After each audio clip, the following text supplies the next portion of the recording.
सबसे पहले रामकृपाल सिंह जी, मैं आप ही से सवाल पूछूंगा क्योंकि कल भी हम इसी डिबेट में थे, इसी मुद्दे पर हो रही डिबेट में थे, लेकिन कल हम नेपाल की बात कर रहे थे, आज इसमें फ्रांस भी जुड़ गया। सवाल यह कि अफगानिस्तान हो, श्रीलंका हो, बांग्लादेश हो, नेपाल हो और अब फ्रांस हो, पैटर्न एक ही है। युवा सड़कों पर उतर आए हैं, आगजनी कर रहे हैं, तोड़फोड़ कर रहे हैं, वाहनों को आग के हवाले कर रहे हैं, जो एस्टेब्लिशमेंट है उसको टारगेट कर रहे हैं। ये पैटर्न आखिर किस तरीके से जोर पकड़ता जा रहा है? इस पैटर्न के पीछे आपको क्या दिखाई देता है? देखिए अनुराग जी, कल भी मैंने जब नेपाल की बात हो रही थी तो मैंने हल्का सा एक जिक्र किया था जो सिर्फ नेपाल के लिए ही नहीं था। रुचिर शर्मा जाने माने अर्थशास्त्री हैं। अभी 6-8 महीने पहले उनकी एक किताब आई थी जिस पे बड़ी चर्चा हुई थी। उस किताब में उन्होंने लिखा था कि पूरी दुनिया में ये जो युवा वर्ग है, ये इसका वर्तमान सत्ता या कह लीजिए कि जो रास्ता है कैपिटलिज्म का, जिस तरह से था पूंजीवाद से, उसका मन बिल्कुल उखड़ रहा है। इसके 2 कारण उन्होंने बताए थे। हालांकि कोई विकल्प नहीं है, साम्यवाद इसका कोई विकल्प नहीं है, लेकिन उन्होंने कहा कि कहीं ना कहीं बहुत जहां विकास हो रहा है वहां के यूथ को लगता है कि उनका जो एस्पिरेशन है उसको जो लीडरशिप है, सत्ता है, समझ नहीं पा रही है।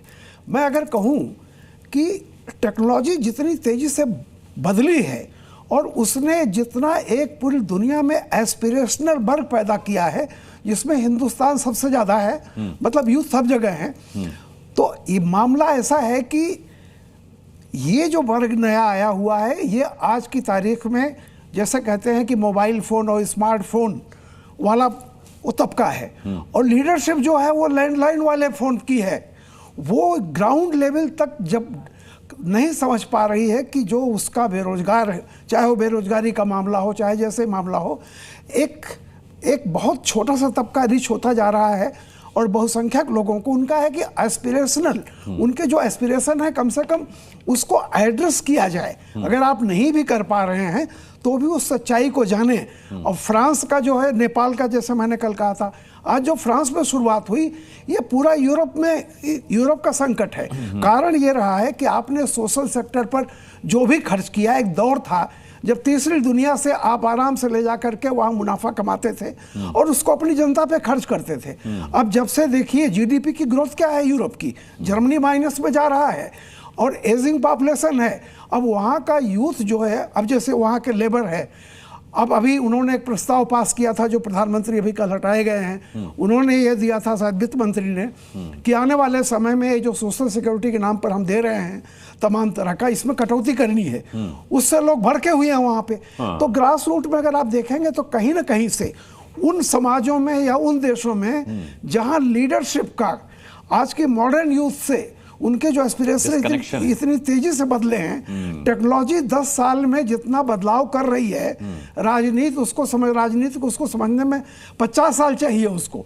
तो जहां लोग समझ रहे हैं, लोकतंत्र में भी जैसे ये भारतवर्ष है, हमारे यहाँ सबसे ज्यादा यूथ हैं, लेकिन अगर आप देख लीजिए जैसे अभी जीएसटी कट हुआ या आप इनकम टैक्स में 1 लाख की छूट मिली, कहीं ना कहीं से भले ही एक राइट विंग आप कह लीजिए हमारा लीडरशिप है, लेकिन जब से मोदी आए हैं एक सोशलिस्ट पॉलिसी, मैं उसको यूं कहता हूं कि बीजेपी जैसी पार्टी ने जो 71 में इंदिरा गांधी कहती थी बेरोजगारी हटाएंगे और फलाना करेंगे, गरीबी हटाओ, प्रीपर्स की समाप्ति और समाजवाद लाएंगे, वो मोदी ने बिना नारे के, चाहे वो घर का मामला हो, देखिए यानी रूरल डिस्ट्रेस से लेकर के मिडिल क्लास तक को क्या उसकी प्रॉब्लम है, कम से कम अगर आप सॉल्व न कर सकें तो ये एड्रेस करते हुए जाएं कि हम आपके लिए लड़ रहे हैं। ठीक है। तो जहां ये सरकारें विफल हो रही हैं वहां इस तरह के आंदोलन होंगे। देखिए अफगानिस्तान से जो शुरुआत हुई थी वो एक अलग ढंग की थी, फिर उसके बाद बर्मा में जो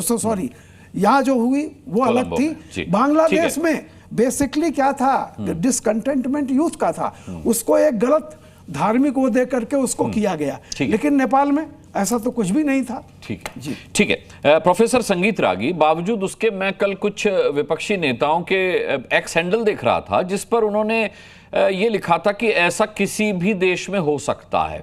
तो मतलब इस तरीके के पोस्ट का क्या मतलब है? ऐसा किसी भी देश में हो सकता है का क्या मतलब है? और वो हमारे देश के विपक्ष के नेता क्यों लिख रहे हैं?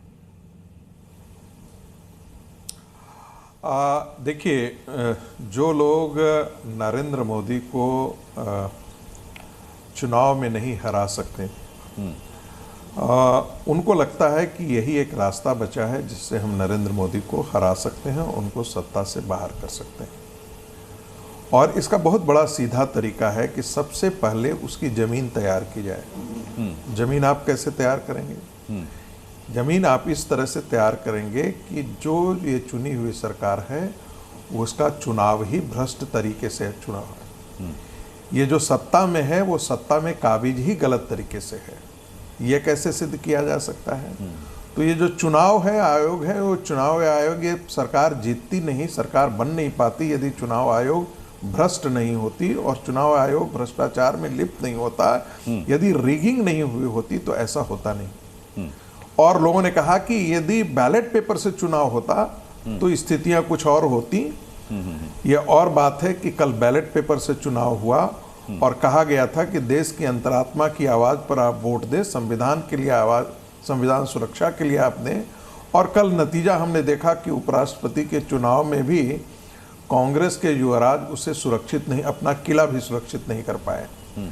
तब उसका नतीजा क्या है कि आप नॉर्थ साउथ का झगड़ा करा दें, जाति जाति में विद्वेष करा दें। कौन पढ़ा लिखा आदमी कहेगा कि जब तक उसका डिस्ट्रक्टिव एटीट्यूड ना हो। और मैं इसलिए कहता हूं कि आपको याद होगा अनुराग जी, कैम्ब्रिज एनालिटिका ने क्या सिफारिश की थी? राहुल गांधी उसी सिफारिश पर काम कर रहे हैं। भारत में हिंदुओं को जातियों से लड़ाओ, इस्लाम को कंसोलिडेट करो। राहुल गांधी यही ने एक पोस्ट नहीं किया था, ये आपने ले आए डिबेट में, लेकिन ये पोस्ट राहुल गांधी का नहीं था। नहीं, बिल्कुल राहुल गांधी नहीं किए थे, लेकिन राहुल गांधी उससे ज्यादा कर रहे हैं। अच्छा, जब आप ये कहते हैं कि तुम चोर हो, प्रधानमंत्री तू चोर है, तू तड़ाक है, तब आप क्या करते हैं? पूरा आप समाज के अंदर एक आक्रोश पैदा करने की कोशिश कर रहे हैं। राहुल गांधी अपने तो मलेशिया में घूमने चले जाते हैं।